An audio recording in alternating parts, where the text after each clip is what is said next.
السلام علیکم ورحمۃ اللہ تعالی وبرکاتہ۔ پیارے دوستوں، امید کرتا ہوں آپ خیر و عافیت سے ہوں گے۔ آج میں کچھ اہم جانکاری لے کر حاضر خدمت ہوا ہوں۔ سب سے پہلے میں جو بتانے والا ہوں عالم برزخ کا بیان، یعنی جو روحوں کی دنیا ہوا کرتی ہے۔ جس طریقے سے ہماری یہ دنیا زندہ لوگ اس میں رہتے ہیں، اسی طریقے سے جو مرتے ہیں ان کی روحیں کہاں جاتی ہیں؟ تو جس جگہ جاتی ہیں اس کو عالم برزخ کہتے ہیں، اور یہ دنیا سے بہت بڑا ہے، کئی گنا زیادہ بڑا ہے، اور اس میں اس کو وہی نسبت ہے جو بچے کو ماں کے پیٹ کے ساتھ ہوتی ہے، یعنی کسی کو اس میں روحوں کو آرام ہے تو کسی کو تکلیف ہے۔ ان تمام باتوں کو میں انشاءاللہ بتاؤں گا۔ بس آپ لوگوں سے مؤدبانہ گزارش ہے کہ ہماری اس ویڈیو کو آخر تک دیکھیں، بہت اہم جانکاری میں آپ حضرات کو بتانے والا ہوں۔ کچھ لوگوں نے اکثر و بیشتر مجھ سے پوچھتے رہتے ہیں کہ حضرت قضا نماز کے بارے میں کیا مسئلہ، کچھ بتا دیں۔ تو اس سے پہلے بھی میں بتا چکا ہوں کہ قضا نماز کیسے ادا کی جائے گی۔ بہرحال میں تھوڑا سا کچھ اور اس پہ روشنی ڈال دیتا ہوں، اور اس کو بغور آپ سماعت کریں کہ قضا نماز کیسے پڑھی جاتی ہے۔ دیکھیے، قضا نماز کے دو طریقے کا ہوا کرتا ہے۔ پہلے تو یہ کہ اگر آپ کی 5 نمازیں قضا ہو گئی ہیں، زندگی میں کبھی کوئی نماز قضا نہیں، صرف 5 قضا نمازیں ہو چکی ہیں، تو اس کو صاحب ترتیب کہتے ہیں۔ یعنی کہ جس کی 5 نمازیں قضا ہیں اسے صاحب ترتیب کہتے ہیں، اور اس کو جس طریقے سے ہیں فجر، ظہر، عصر، مغرب، عشاء، اسی طریقے سے قضا نمازیں ادا کرنا پڑیں گی۔ اس نے سوچا کہیں کہ ظہر پڑھ لیا، کبھی مغرب پڑھ لیا، یا کبھی فجر پڑھ لیا، تو پھر کبھی عشاء پڑھ لیا، اس طریقے سے نماز پڑھے گا تو وہ گنہگار ہو جائے گا۔ یہ 5 یا 5 سے کم جو نمازیں قضا ہیں اس کے لیے ہے۔ مگر جس کو قضاء عمری کہتے ہیں، یعنی بہت ساری نمازیں قضا ہو گئی ہیں، ہمیں پتہ نہیں انلیمیٹڈ کتنی نمازیں ہماری قضا ہیں، اگر اس کے بارے میں مسئلہ جاننا ہے آپ کو، کیا کرنا ہے، کیسے پڑھنا ہے، تو اس میں یہ ہے کہ جس وقت آپ کو وقت ملے اور جون سی نمازیں آپ جس وقت پڑھنا چاہیں آپ پڑھ سکتے ہیں۔ اس میں نہیں ہے کہ آپ فجر پڑھیں پھر ظہر پڑھیں پھر عصر پڑھیں، ایسا نہیں ہے۔ اس میں ترتیب ضروری نہیں ہے، مگر آپ چونکہ اگر ترتیب سے پڑھنا چاہیں تو زیادہ بہتر ہے، تاکہ آپ کی ایک دن کی نمازیں مکمل ادا ہوتی رہیں۔ اس کی نیت ایسی ہے کہ نیت کی میں نے 2 رکعت، مثلاً کہ آپ ظہر کی نماز لے لیں کہ نیت کی میں نے 4 رکعت نماز فرض جو ظہر کے قضا ہوئے میرے ذمہ باقی ہیں، اس میں سے پہلے والی واسطے اللہ تعالیٰ کے، وہ میرا کعبہ شریف کی طرف اللہ اکبر، اتنا آپ کو نیت کرنا ہے، دل میں ارادہ کرنا، اور نیت کرنا ہے کہ قضا نماز میں پڑھ رہا ہوں۔ ٹھیک ہے، اس میں یہ ضروری نہیں کہ ہم ظہر کی پڑھیں تو ظہر کا وقت ہونا چاہیے، وقت کوئی سا بھی ہو، چاہے عصر کا ہو، عصر کی نماز سے پہلے آپ نے سنتیں پڑھنا ہے تو آپ سنتیں ویسے پڑھنا ضروری ہیں، مگر اگر چاہیں تو سب سے بہتر طریقہ میں آپ کو بتا رہا ہوں کہ آپ ظہر کی نماز پڑھنے گئے تو آپ نے 4 رکعت نماز ظہر کی سنتیں پڑھیں، اب اس سنتوں کے بعد میں آپ نے سنت اور فرض کے درمیان آپ کو اگر وقت مل رہا ہے تو پھر آپ جتنی قضا چاہیں صرف فرض پڑھ سکتے ہیں، کیونکہ فرض نماز جو قضا ہو گئی ہے اس کے صرف فرض پڑھے جائیں گے قضا، اور رباط عشاء کی نماز کے فرض بھی پڑھے جائیں گے اور وتر بھی قضا پڑھا جائے گا اس کے ساتھ میں۔ اس چیز کو آپ ذہن میں رکھیں، عشاء کی قضا نماز کے ساتھ میں وتر بھی جو 3 رکعت پڑھے جاتے ہیں وہ بھی قضا پڑھے جائیں گے۔ آپ کسی بھی ٹائم کوئی سی نماز قضا پڑھ سکتے ہیں، اس کے لیے کوئی وقت اور کوئی ٹائم مقرر نہیں ہے۔ تو یہ قضا نماز کا مسئلہ ہو گیا۔ اس میں یہ چھوٹ دی گئی ہے کہ آپ قضا نماز جب پڑھیں گے تو رکوع اور سجدے میں جو آپ تسبیح کم سے کم 3 مرتبہ پڑھتے ہیں، تو اس کو کم کر کے اگر آپ ایک مرتبہ پڑھیں گے تب بھی آپ کی نماز ہو جائے گی۔ یہ قضا نماز کے لیے ہے۔ تو یہ ہو گیا آپ کے قضا نماز کا مسئلہ۔ اگر سمجھ میں نہیں آیا ہو تو آپ کمنٹ کر کے مجھ سے پوچھ سکتے ہیں، انشاءاللہ میں بتانے کی کوشش کروں گا۔ اب رہا عالم برزخ کا مسئلہ۔ دیکھیے، عالم برزخ دنیا اور آخرت کے درمیان ایک عالم ہے جس کو برزخ کہتے ہیں، اور مرنے کے بعد اور قیامت تک کے تمام انس اور جن، یعنی انسان اور جنات حسب مراتب اس میں رہتے ہیں، یعنی جس کا جو نیک ہوگا اس کو اسی طریقے سے اچھا مرتبہ ملے گا اس عالم برزخ میں، جو گنہگار ہوگا اس کو لو کوالٹی، جیسے کہ دنیا میں جتنا پیسے والا ہوگا اتنا اچھا گھر، اتنا اچھا مکان، اور جتنا غریب ہوتا ہے اس کا لو کوالٹی کا مکان ہوتا ہے۔ یعنی نیکیوں میں جو سب سے امیر ہوگا اس کو اس میں اچھا مقام مرتبہ ملے گا۔ اور یہ عالم اس دنیا سے بہت بڑا ہے، دنیا کے ساتھ ساتھ 2 برزخ کو وہی نسبت ہے جو ماں کے پیٹ سے، یعنی کچھ عالم برزخ میں کسی کو آرام ہے، کسی کو تکلیف ہے، اور ہر شخص جنتی جتنی زندگی مقرر ہے اس میں نہ تو زیادہ ہو سکتی نہ تو کمی۔ جب زندگی کا وقت پورا ہو جاتا ہے اس وقت حضرت اسرائیل علیہ السلام قبض روح کے لیے آ جاتے ہیں، اس میں کوئی کمی نہیں۔ کچھ کہتے ہیں کہ ارے روح بڑھ گئی، کسی کی عمر میں برکت ہو گئی، کسی کی عمر لمبی عمر ہو گئی، ایسا نہیں۔ جتنا لکھ دیا گیا ہے اتنا آپ کو عمر دنیا میں گزارنا ہے، اور جتنا نصیب میں رزق لکھ دیا گیا ہے اتنا رزق اپنے نصیب کا کھانا ہے۔ اور اس شخص کے دائیں بائیں یہاں تک کہ نگاہ کام کرتی ہے، فرشتے دکھائی دیتے ہیں، حتیٰ کہ مسلمان کے آس پاس رحمت کے فرشتے ہوتے ہیں اور کافر کے دائیں بائیں عذاب کے فرشتے ہوتے ہیں۔ یہ چیز دھیان رکھیں آپ کو، جب کوئی بندہ مومن کا نزا کا وقت قریب آتا ہے تو اس کو آس پاس اپنے دائیں بائیں رحمت کے فرشتے ہی فرشتے نظر آتے ہیں دور، تو جہاں تک اس کی نگاہ کام کرتی ہے۔ اور یہی اگر کوئی کافر ہوتا ہے تو اس کو عذاب کے فرشتے نظر آتے ہیں جہاں تک اس کی نگاہ کام کرتی ہے۔ اس وقت ہر شخص پر اسلام کی حقانیت آفتاب سے زیادہ روشن ہو جاتی ہے، مگر اس وقت کا ایمان معتبر نہیں، اس لیے کہ حکم ایمان بالغیب کا ہے، اور اب غیب نہ رہا بلکہ ہر چیز یہ چیز مشاہدہ ہو گئی، یعنی جو کافر ہیں وہ جب ان کو نزا کا وقت قریب ہوتا ہے، مرنے والے ہوتے ہیں، تب ان کو اس چیز کا احساس ہوتا ہے اور وہ جان جاتے ہیں کہ واقعی اسلام دھرم جو ہے وہ سچا ہے، اللہ ایک وحدہ لا شریک ہے، قرآن حق ہے، یعنی تمام باتیں اسلام کی مان لیتی ہیں۔ وہ ایمان لانے پر مجبور ہو جاتے ہیں اور لانے کی کوشش کرتے ہیں، مگر اس وقت کا ایمان قابل اعتبار نہیں ہے، کیونکہ ایمان کا مسئلہ یہی ہے کہ آپ بنا دیکھے حضور کے فرمان کے مطابق آپ جو ایمان لائے یہ ایمان بالغیب ہے، یعنی آپ نے فرشتوں کو نہیں دیکھا، ہم نے آخرت، حشر، قیامت، اللہ کو کسی کو نہیں، کوئی نہیں دیکھا، صرف حضور نے بتایا ہم ایمان لے آئے، یہ ایمان لانا معتبر ہے۔ جبکہ اب موت کے فرشتے تو نے دیکھ لیے ہیں، تجھے پتہ چل گیا کہ فرشتے بھی کوئی چیز ہیں، اب تو ان کو دیکھ کر ایمان لایا تو یہ ایمان قابل قبول نہیں ہے۔ عقیدہ دیکھیں، مرنے کے بعد بھی روح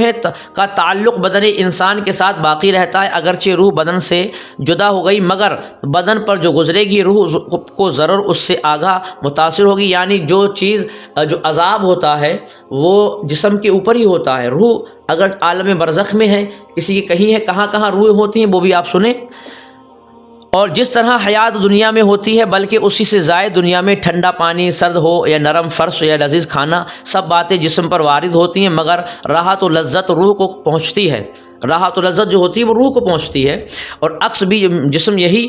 پر وارد ہوتے ہیں کہ اور تکلیف اور اذیت روح پاتی ہے، اور روح کے لیے خاص اپنی راحت و الم کے الگ اسباب ہیں جن سے سرور و یا غم پیدا ہوتا ہے، بعین ہی یہی سب حالتیں برزخ میں ہیں۔ یعنی بندہ جو عمل کرتا ہے تو وہ جو اچھے عمل کرتا ہے تو اس کو جو کیا کہتے ہیں کہ سکون ملتا ہے، اس کو جو آرام ملتا ہے وہ بھی اس کو پہنچتا ہے، اس کو جسم کے ذریعے روح کو پہنچتا ہے، اور جو تکلیف ہوتی ہے، عذاب ہوتا ہے، وہ جسم کے ذریعے اس کی روح کو پہنچتا ہے۔ مرنے کے بعد مسلمان کی روح حسب مراتب مختلف مکانوں میں رہتی ہے، مقامات میں رہتی ہے، جیسے کہ بعض کی قبر پر رہتی ہے، یعنی مر جاتے ہیں تو اس کی قبر پہ روح رہتی ہے، بعض کی چاہے زمزم شریف میں یعنی آب زمزم کا جو کنواں ہے اس میں رہتی ہے، اور بعض کی آسمان و زمین کے درمیان میں روح رہتی ہیں، اور بعض کی پہلے سے دوسرے ساتویں آسمان تک، یعنی جو آسمان ایک دوسرے آسمان ساتویں آسمان تک، اس طریقے سے اپنے اپنے اعمال کی بنا پر روحیں رہتی ہیں، اور بعض کی آسمانوں سے بھی بلند، بعض کی روحیں زیر عرش قندیلوں میں، یعنی عرش اعظم کے نیچے جو جس کو ہم چراغ کہتے ہیں، قندیل کہتے ہیں، روشن ہوتی ہیں، لانٹینیں بولتے ہیں اپنی دنیا میں، اس طریقے سے چراغ روشن ہوں گے، ان میں رہتی ہیں، اور بعض کی علی العلین میں، مگر کہیں ہوں اپنے جسم سے ان کا کو تعلق بدستور رہتا ہے، جو کوئی قبر پر آئے اسے دیکھتے ہیں، پہچانتے ہیں، اس کی بات سنتے ہیں، بلکہ روح کا دیکھنا قبر پر ہی سے مخصوص نہیں۔ اس کی مثل حدیث میں یہ فرمائی کہ ایک طائر پہلے قبض میں تھا اور اب آزاد ہو گیا، یعنی علماء اکرام فرماتے ہیں حدیث پاک میں آیا ہے کہ جیسے بندہ ابھی دنیا میں ہے، جسم میں ہے، تو جو روح جسم کے اندر ہے یہ ابھی ایک تالے میں بند ہے، جب یہ روح جسم سے جدا ہو جاتی ہے، انتقال ہوتا ہے، تو روح آزاد ہو جاتی ہے۔ بے شک پاک جانے جب بدن سے کے علاقوں سے جدا ہوتی ہیں، عالم بالا سے مل جاتی ہیں، اور سب کچھ ایسا دیکھتی ہیں، سنتی ہیں جیسے کہ یہاں حاضر ہیں، یعنی وہ اپنے اپنے مقام پہ ہوتے ہیں، جیسے کہ جو ابھی بتائے گئے تھے کہ آب زمزم کے کنویں میں یا علی العلین ساتویں پہلے چوتھے آسمان پہ، جیسے جیسے مقامات میں ہوتی ہیں ویسے ویسے روحیں ہوتی ہیں۔ اب وہ وہیں سے ملاحظہ فرماتی ہے اپنے گھر والوں کو۔ اب یہی میں آپ سے ایک سوال کرتا ہوں کہ جو بندہ مومن اپنے پیچھے نیک اولاد چھوڑ کے چلا جاتا ہے، یعنی نیک اولاد چھوڑ کے چلا گیا، اب نیک اولاد جو عمل کرتی ہیں نیک، تو ان کی وجہ سے ان کے والدین کی روح کو سکون ملتا ہے، ثواب ملتا ہے، ان کی عذاب میں کمی ہوتی ہے، کیونکہ وہ نیک بندہ چھوڑ کے گیا، نیک اولاد چھوڑ کے گیا ہے، اس لیے جب وہ نیک کام کرے گا، چونکہ وہ اس کی نسبت تھی والدین سے، تو اس نیک بچے کے عمل کرنے کی بنا پر اس کے ماں ماں باپ کو سکون ملے گا، اس کو آرام ملتا ہے اور ان کی روحیں خوش ہوتی ہیں کہ ہمارا بچہ نیک ہے اور اچھے کام کر رہا ہے۔ یوں ہی اگر ہم نے صرف اپنے بچے کو دنیاوی پڑھا اور دینی تعلیم سے محروم رکھا، جیسے کہ آج ہوتا ہے مدرسے میں بچے جاتے ہیں، چھٹی کر دیتے ہیں تو ماں باپ بچوں کو اتنا پریشر نہیں بناتے، مدرسے میں نہیں بھیجتے پڑھنے کے لیے، کہتے ہیں کہ بچہ پڑھے، اس کی مرضی ہے۔ مگر اب وہی بچہ اگر اسکول نہیں جا رہا ہے تو اس کو ہاتھ پکڑ کے زبردستی بندہ اسکول تک چھوڑ کے آتا ہے، تو کیا ایسی اولاد سے آپ امید رکھیں گے کہ مرنے کے بعد ماں باپ کے کام آئے گی؟ تو اگر بدکار اولاد آپ پیچھے چھوڑ کے چلے گئے تو یاد رکھنا کہ وہ جتنے گناہ کرے گی، وہ گناہ گار وہ خود تو ہے،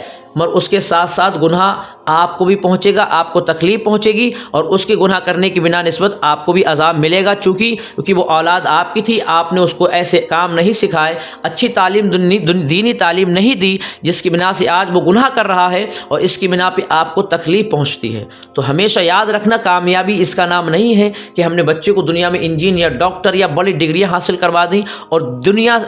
دنیاوی مراتب تو اس کو دے دیے، مگر دینی تعلیم سے اسے محروم رکھا۔ یاد رکھنا، مرنے کے بعد کوئی ساتھ نہیں دینے والا ہے، آپ جو نیک اولاد چھوڑ کے جائیں گے اس کے ذریعے آپ کو عمل ملتے رہیں گے۔ یہ تو میں نے آپ کو باتیں بتا دیں، بس تھوڑی سی بات اور یہاں سے سنیں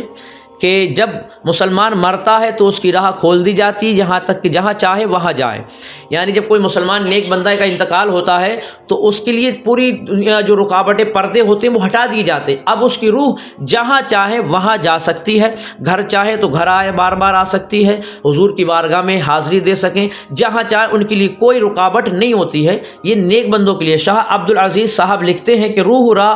قرب و بعد مکانی یکساں است، یعنی روح کے لیے دور اور قریب تمام چیزیں ایک سی ہوتی ہیں، اس کے لیے نہ تو کوئی دور ہوتا ہے نہ تو کوئی قریب ہوتا ہے۔ اب سوچ سکتے ہیں جو حضور کی نبوت کا انکار کرتے ہیں لوگ، اب یہ ایک عام مسلمان کے لیے ہے کہ اس کے لیے راہیں کھول دی جاتی ہیں، وہ اس کے لیے قریب اور دور کچھ نہیں، وہ کہیں بھی ہو، وہ اپنے گھر کو ایسے دیکھتا ہے جیسے وہ سنتا ہے، جیسے اس قبر پہ کوئی آئے یا گھر پہ رہے، جیسے کہ وہ اپنی نگاہوں کے سامنے ہے۔ تو سوچیں ہمارے حضور کا کیا عالم ہے، وہ تو اللہ کے حبیب ہیں۔ اب یہاں سے دیکھیں، کافروں کی خبیث روحیں بعض ان کے مرگھٹ یا قبر پر رہتی ہیں، بعض چاہے برہوت، یہ برہوت چاہے برہوت ایک کنواں نالہ ہے، یہ ملک یمن میں، آپ نے یمن کا نام سنا ہوگا، ملک یمن میں ایک نالے کا نام ہے چاہے برہوت، یہ گندی روحیں خبیث کافروں کی اس میں رہتے ہیں، ٹھیک ہے۔ بعض کی پہلی، دوسری، ساتویں زمین تک، بعض کی اس کے بھی نیچے، یعنی مسلمان کی جو روح ہوتی ہیں پہلے آسمان، دوسرے آسمان، تیسرے آسمان، ساتویں آسمان، عرش کے نیچے، یہ مسلمانوں کی روحوں کا مقام ہے۔ اور کافروں کی روحوں کا مقام کیا ہے؟ پہلی زمین کے نیچے، 7 تہہ ہے نا، تو پہلے طبق، دوسرا، تیسرا، چوتھا، اس طریقے سے روحوں کی جو زمین کی نشائی ہے، اس طریقے سے وہ ان کو مقامات ملتے ہیں، ٹھیک ہے۔ مگر کہیں بھی جانے کا اختیار انہیں نہیں ہے، وہ قید کر لی جاتی ہیں۔ جیسے کہ مسلمان کی روحیں مرنے کے بعد ان کو آزاد کر دیا جاتا ہے، کہیں بھی جائیں، مگر کافروں کی روحوں کے ساتھ یہ ہوتا ہے کہ انہیں ان مقامات پہ قید کر دیا جاتا ہے، انہیں کہیں جانے کا خیال نہیں۔ یہ خیال وہ روحیں کسی دوسرے بدن میں چلی جاتی ہیں، خواہ وہ آدمی کا بدن ہو یا کسی جانور کا، جس کو تناسخی اور گن کہتے ہیں، محض باطل اور اس کا ماننا کفر ہے۔ یعنی کوئی یہ سوچ لے، یہ کافروں کا، غیروں کا طریقہ ہے، غیر مسلموں کا، کہ ہم ابھی مر جائیں گے تو کبھی ہم دوسرے کے بدن میں آ جائیں گے، یا کچھ لوگ کہتے ہیں کہ پورو جنم ہوا ہے۔ بہت ساری قصے کہانیاں انٹرنیٹ پہ اپلبدھ ہیں، یوٹیوب پر بہت ساری ویڈیوز آتی رہتی ہیں کہ فلاں جگہ پر بچہ اس نے مرا تھا، وہ دوبارہ جنم لے کے آیا، اور پچھلی تمام باتیں بتا رہا ہے۔ تو یاد رکھنا، یہ جو باتیں جو بتا رہا ہے، یہ سب کچھ کر رہا ہے، ان کو اگر تم مانو گے تو ایمان چلا جائے گا۔ یہ کیا ہوتا ہے کہ جو جنات، شریر جنات ہوتے ہیں، خبیث ہوتے ہیں، یہ ان کے بدن میں گھس جاتی ہیں، اور وہ تمام، کیونکہ خبیث کی یہ جو جناتوں کی عمر ہوتی ہے بہت طویل ہوتی ہے، کئی ہزار سالوں کی عمر ہوتی ہے جنات کی، اور ان جو شریر جنات ہیں، شیطان جس کو کہتے ہیں، ان کی کئی ہزار سالیں، کئی ہزار سال کی عمر ان کی ہوا کرتی ہے۔ تو یہ جو کارنامے آپ دیکھتے ہیں نا ویڈیوز میں، تو یہ کہ پہلا بچہ ہے جو اپنے پہلے کے باتیں بتا رہا ہے، اپنے بیوی کے، اپنے گاؤں کے نام، مجھے کہاں مارا گیا، مجھے کس نے مارا، مجھے کہاں ڈالا گیا، مار کے دفن کیا گیا، یہ تمام باتیں وہ شریر جنات، جو خبیث جنات شیطان ہوا کرتے ہیں، یہ وہ جسم پر قبضہ کر لیتے ہیں، اور پھر وہ تمام باتیں بتاتے، کیونکہ وہ جانتے، اتنا علم رکھتے ہیں، وہ تمام پوری ہسٹری کو بتا دیتے ہیں کہ میں یہاں رہتا تھا، یہ کھاتا، وہ کھاتا۔ بہرحال یہ جو خیالات ہیں، یہ مسلمان کے لیے اگر کوئی رکھ رہا ہے تو اس کا ایمان اس کے ہاتھوں سے چلا جائے گا، یہ چیز مانیں آپ۔ اور موت کے بعد، موت کے معنی روح کا جسم سے جدا ہونا، نہ کہ روح مر جاتی ہو۔ جو روح کو فنا مانے بد مذہب ہیں، جو سوچے کہ روح بھی مر جاتی ہے، کچھ نہیں، یہ غیروں کا طریقہ ہے۔ تو یہ تمام باتیں میں نے آپ کو بتا دی ہیں۔ تو اسی لیے یاد رکھنا کہ عالم برزخ ایک دنیا ہے، جو یہ بندہ مرتا ہے وہاں جاتا ہے، الگ الگ مقامات میں رہتے ہیں، اور روحیں گھر بھی آتی ہیں، اور نیک اولاد اچھے کام کرتی ہے تو خوش ہوتی ہیں اور چلی جاتی ہیں، ان کو قبر میں سکون ملتا ہے۔ اس لیے آپ لوگوں سے مؤدبانہ گزارش ہے کہ اپنے بچوں کو مدرسے کے اندر ضرور تعلیم دیں۔ جس طریقے سے آپ اسکولوں میں زبردستی پکڑ کے بچوں کو لے جاتے پڑھانے کے لیے، مدرسے میں بھی اپنے بچوں کو زبردستی لے جایا کریں۔ بچے نہ پڑھیں پھر بھی اس کو بچے تک، استاد تک چھوڑ کے آئیں مدرسے تک، تاکہ پڑھیں، کیونکہ یہی بچے کے لیے آپ کیا سوچیں گے۔ آخری بات یہ ہے کہ آپ کے سامنے آپ کی اولاد کو کوئی زندہ جلائے، آگ میں جلائے، تو کیا آپ اس کو برداشت کر سکتے ہیں؟ کوئی ماں باپ نہیں چاہے گا کہ میری نگاہوں کے سامنے میری اولاد کو زندہ جلایا جائے۔ جب آپ یہ نہیں چاہتے ہیں کہ دنیا کے اندر آپ کی اولاد کو آپ کی نگاہوں کے سامنے جلایا جائے، تو کیا آپ کو یہ برداشت ہو جائے گا کہ کل میدان محشر میں حساب و کتاب ہو جائے اور آپ کی اولاد کو ہمیشہ کے لیے جہنم میں جلایا جائے؟ تو کیا آپ چاہتے ہیں یہ؟ تو اگر نہیں چاہتے، بچہ پڑھنا نہیں چاہتا مگر پھر بھی اس کو آپ زبردستی مدرسے میں پڑھنے بھیجیں۔ اس میں بچے کی بھلائی ہے اور اس ماں باپ کی بھلائی ہے جو اپنے بچوں کے ساتھ ایسا کر رہے ہیں۔ اللہ تبارک و تعالی ہم سب کو علم دین سیکھنے اور سکھانے کی توفیق عطا فرمائے۔ انشاءاللہ نیکسٹ ویڈیو میں ہم اس سے بہترین مسئلے مسائل لے کر حاضر خدمت ہوں گے۔ اگر کوئی مسئلہ آپ کے ذہن میں ہے تو آپ کامنٹ میں پوچھ سکتے ہیں، انشاءاللہ تعالی ہم اس کو بتانے کی ضرور کوشش کریں گے۔ تب تک کے لیے خدا حافظ۔